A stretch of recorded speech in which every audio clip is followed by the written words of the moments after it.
Friday, February the 2nd, and I'm doing another Facebook Live on my reading of Business Secrets from the Bible with um, Rabbi Daniel Lappin. And so this one, goodness gracious, this one was a little deep for me. It addressed, I'm trying to see it wrong. It addressed a struggle that I had that I talked about last week about money and how much is it ethical to earn, and about the misinterpretation of the Bible that money is the root of all evil. And so it was interesting that the chapter, secret number 5, he says, making money is a spiritual journey. Or I'm sorry, making money is a spiritual activity. And so I was like, okay, that's maybe this is going to answer my concerns or questions that I had last week.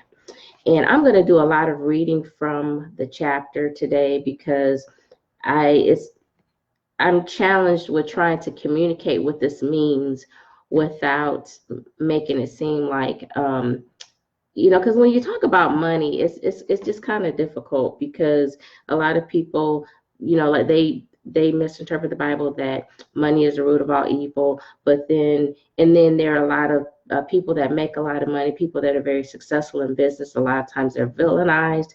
And so I'm going to be doing some reading from the book, and then I'm just going to give my take on what it means to me. And then I'm going to invite you guys to give me your take on what you think that it means.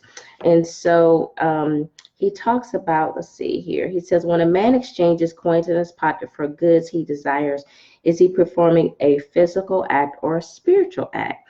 And I know on the surface, you would think that it's a physical act because you have the actual physical money in your hand and you're giving it to somebody. So you think that it's a physical act. But what he talks about is, hey, Courtney, how are you? What he talks about is the spiritual mindset that has to take place for that exchange itself to take place. He says hey, Dee, how are you?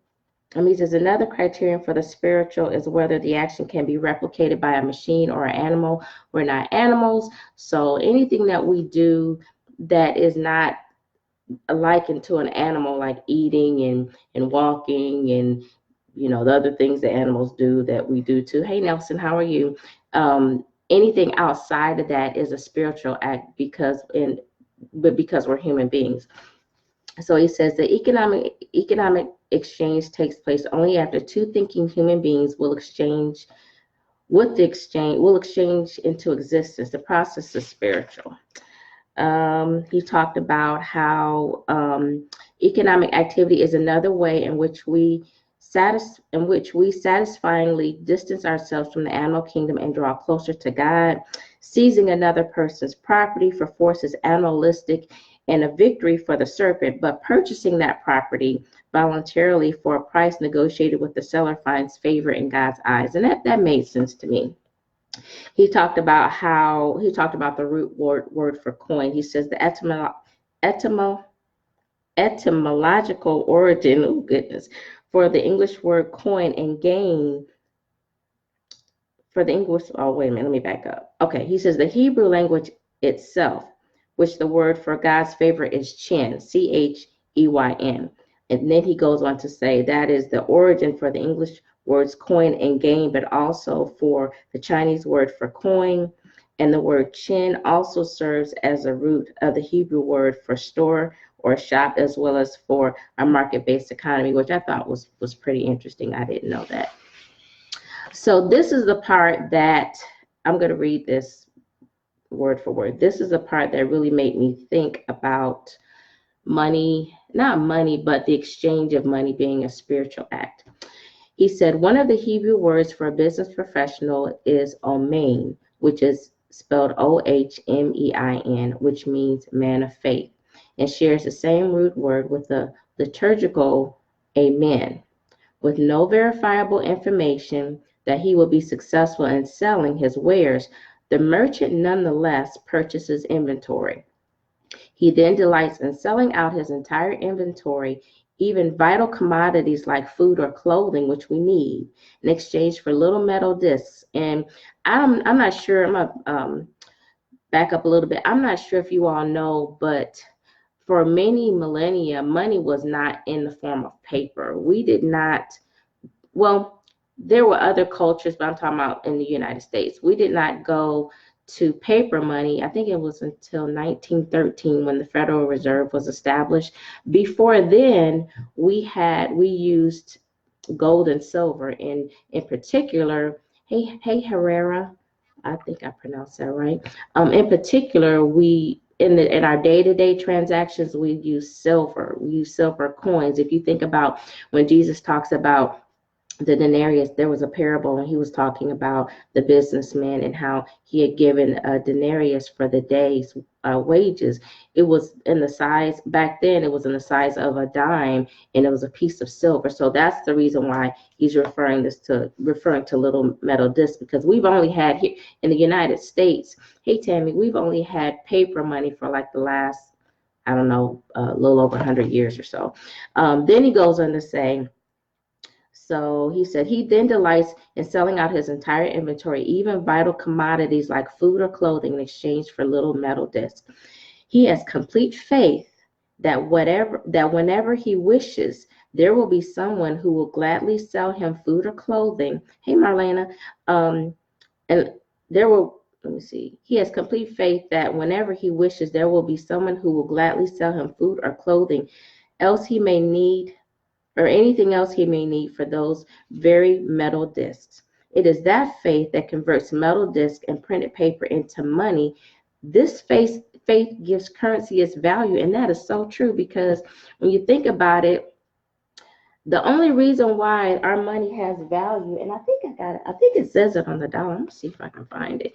The only reason why our money has value is because of the faith that we have in it. I thought there was something on the dollar that says something about the faith, the faith in, backed by the full faith of the United States government, but it's not on here. But I've seen that before, and I think I've seen it, like if you go to the bank and you'll see like the FDI insurance, and they'll say that it's backed by the full faith of the United States government. And so that's what gives this value, is the faith that we have in it, for the belief, not faith in it like faith that we have in God, but the belief that if I give this money to someone else, that I'm going to get something in exchange for it. And I work based upon that faith. I get up every day based upon the faith that if I provide services for my employer, that I'm going to get this piece of paper, or there's going to be some type of electronic deposit into my account, and I'm going to be able to take those funds and buy the things that I need for me and my kids. And so that was pretty powerful for me to think about that. And I'm not sure if you guys are following what's going on in Venezuela, but that's not anything new either. But the currency there has no value. It has no, and when I say value, it doesn't have any purchasing power. And so people are working, and the paper that they get over there and the currency over there, they can't barely get anything with it. And so that happened in Africa. Can't remember what country it was, but it happened over in Africa, and it's happened here in the United States also. And so, hey David, how are you? So that's what he's talking about. He's not talking about us having faith in a dollar like we have faith in God for our souls, but he's saying having faith that this has value and that we can purchase something that we need with this. And that, so that if you don't have human beings having faith in this currency or any other currency around the world, it has no value. It's you can't do anything with it. So he said faith is the fuel that drives both commerce and religion. And so we have faith in God. And for our souls, we have faith in the dollar bill and our currency for being able to buy things that we need. He said it is difficult for a successful business professional to remain self-centered. That's another spiritual act of business and commerce. It is precisely a preoccupation with the needs of others that characterizes the entrepreneur. Concern for customers is the hallmark of a business professional. This is where the phrase "the customer is always right" comes from business professionals putting the customer before himself. The business professional also must value his employees as well, for they are his most valuable asset. He must attend to their welfare, recognizing them as spiritual beings. Recognizing them as spiritual beings with their own divine aspirations. He must not only endeavor to compensate them fairly, but also help them find transcendent meaning in their work. And he said that in the ancient Jewish he says ancient Jewish wisdom prohibits an employer from instructing his worker to perform meaningless work. So in the Jewish culture, it's wrong to just make someone dig a hole and then refill it and dig a hole and refill it. That's meaningless work. He said both business and religion discourage selfish and narcissistic behavior. Business transactions are spiritual transactions. I was like, wow, I really had to I really had to think about that in terms of business transactions being a spiritual transaction, because that's not really what we're taught.